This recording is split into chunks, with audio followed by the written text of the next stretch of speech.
Hi everybody, in today's video I'm going to talk about how to think up a new you.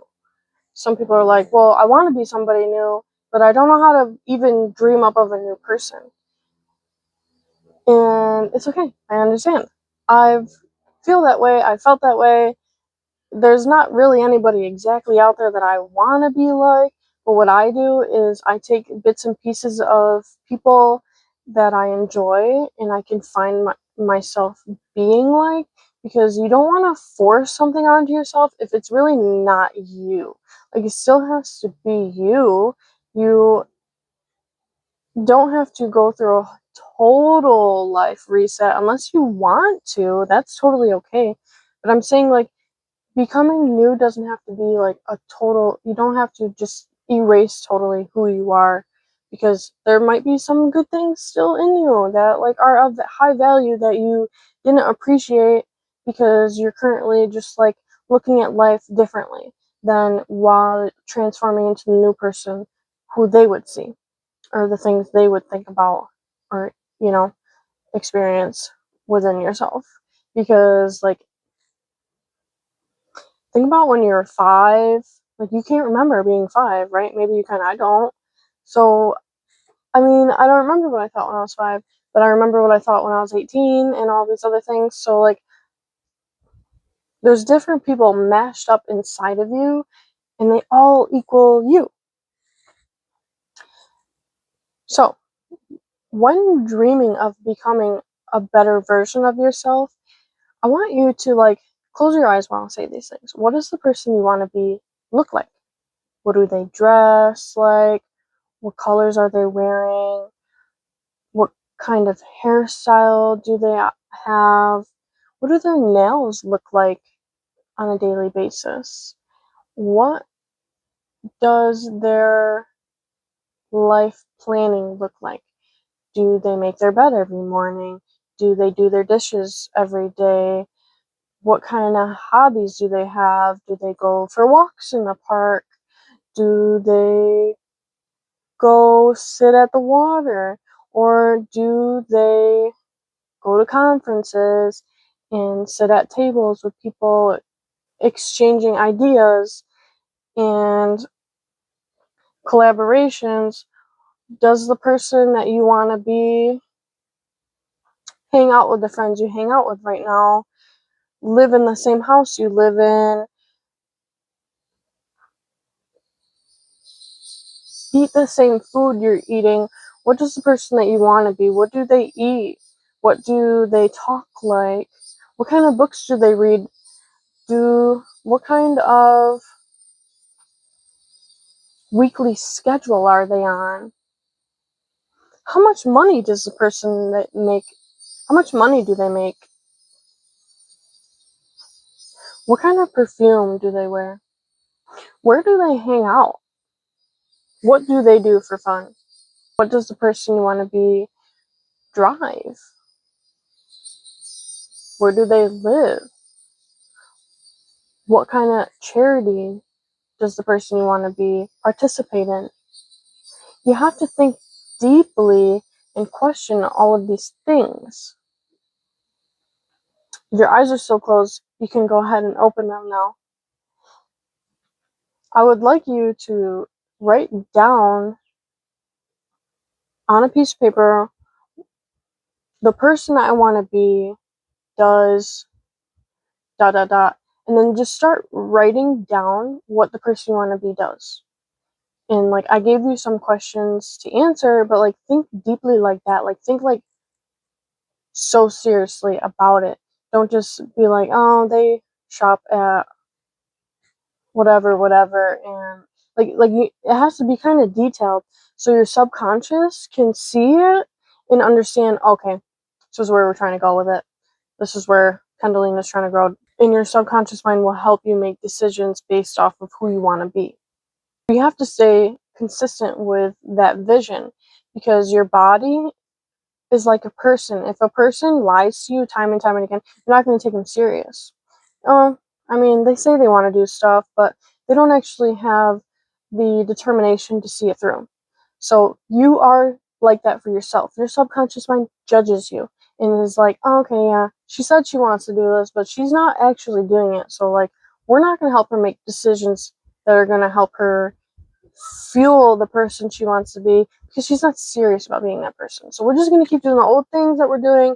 And I mean, if she someday wakes up and is like, wants to take it serious, then we'll take it serious. But I mean, your subconscious mind is so complex. We are literally so complex. It's crazy. It's okay to want more for yourself.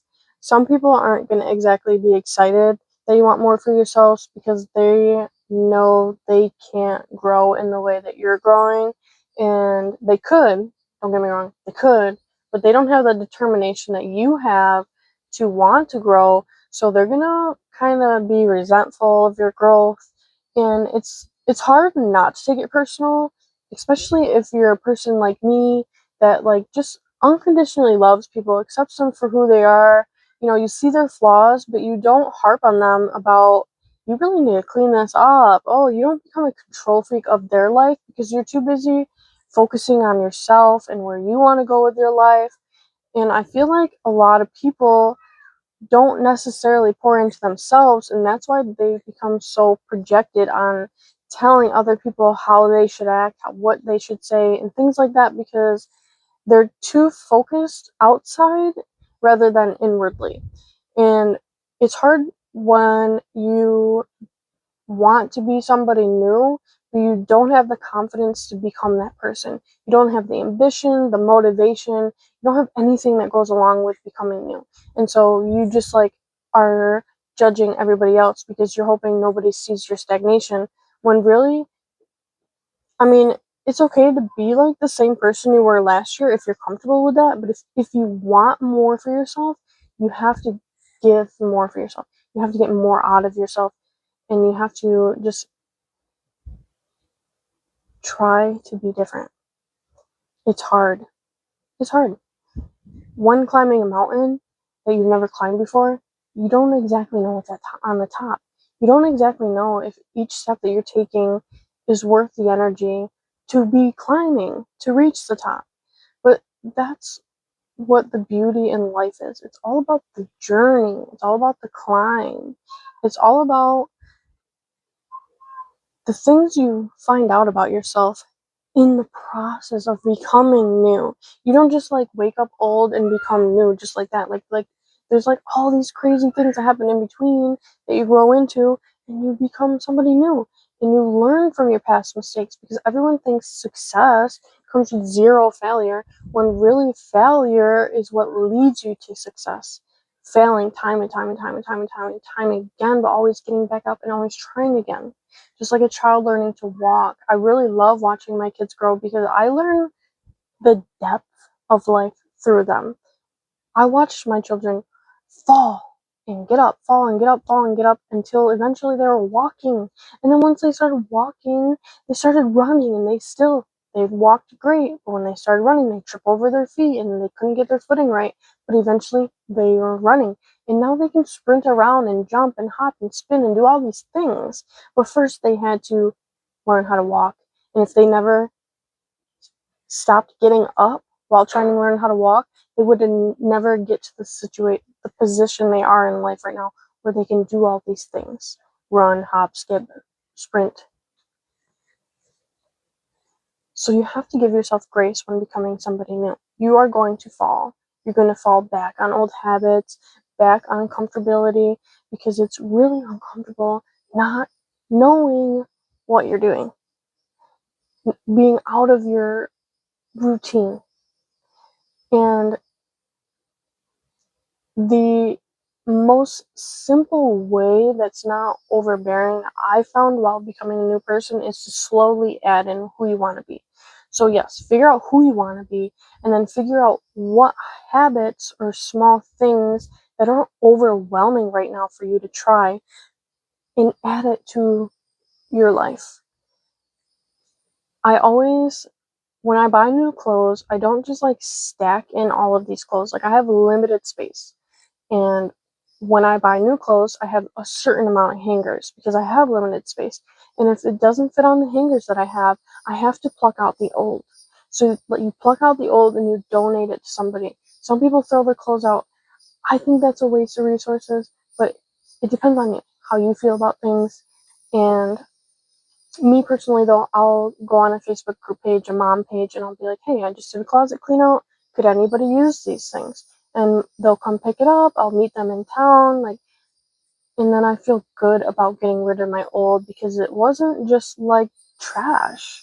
I wasn't just trash. I just threw myself out. I gave my old me to somebody who maybe was looking to be who I used to be. So I'm gifting somebody their new person, even though it's my old person. So I have space to become a new person, and I'm also helping them grow into a new person. So it's like a give situation, and I really like that. I really enjoy that. I really like when both parties have something good from the outcome. And you essentially don't always understand how to add your new person lifestyle into your current lifestyle. So writing it down and like having a schedule, like visually seeing things, physically seeing things helps you understand where you're going. Like a map.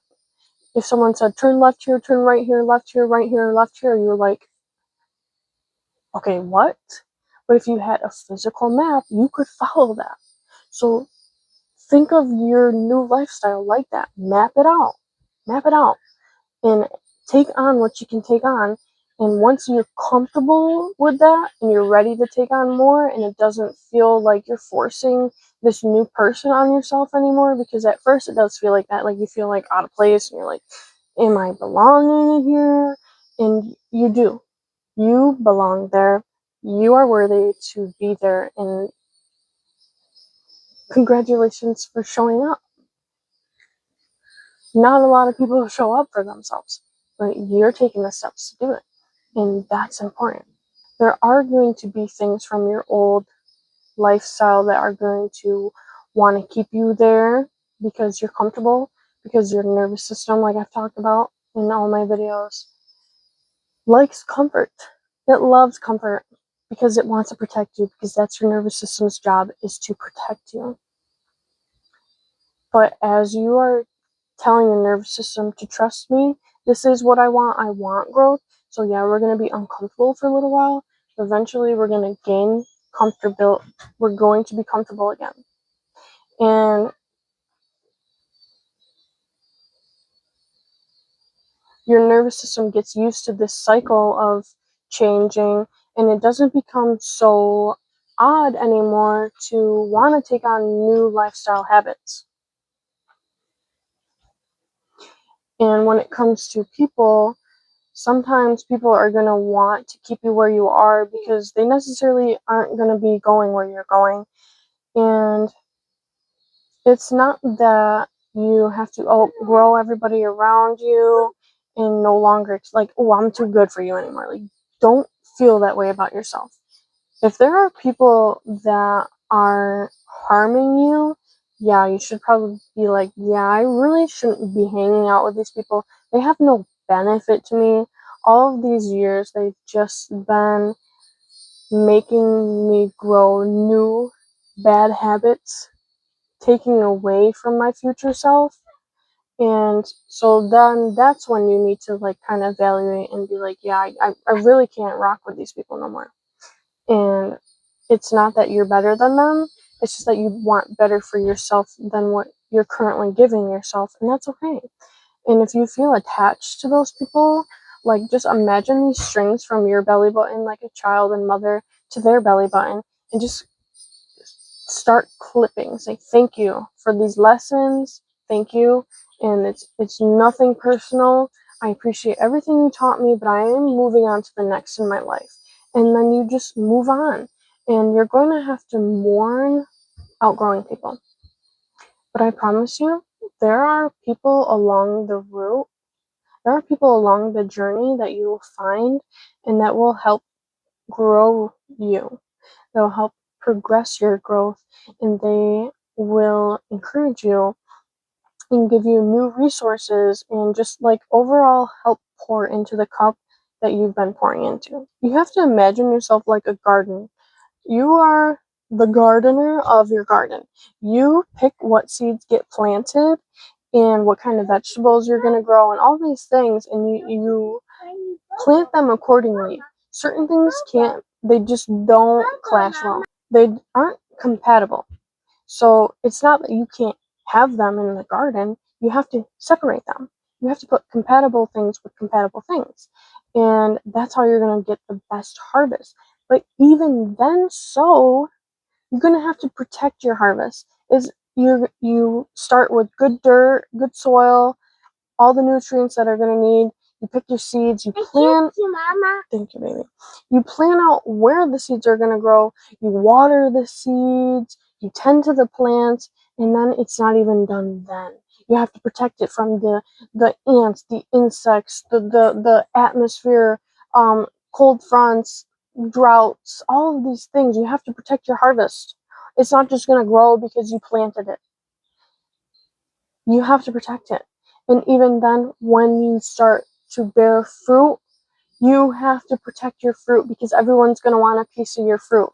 They're going to want to have some of your hard work on their plate. They don't want to do the hard work with you, but they want to have the harvest with you. And it's important to understand that because you have to protect what you're growing. You have to. It's going to be under attack. Everything that is growing, everything that has good attached to it gets attacked by bad. That's just life. Like life just has that balance of that's just life. And if you don't protect your things, you essentially are wasting all this time and energy to just be giving it away to somebody else. So it's almost like, why even bother? And I hate to say that, but if that's how serious growth is, because I want you to protect your energy. So I want you to understand that you can be wasting your energy if you don't know how to protect all of the things you've worked very hard for. Thank you for listening, and I'll see you in next video. If you have any questions that you would like to ask me, go ahead and send me an email, kendalinaredner@gmail.com. I am open to collaborations or anything that you might have for me. I've turned down quite a few because it just doesn't match where I'm going with my brand, but I am still accepting of what you have to offer. Until next time, I'll see you next week.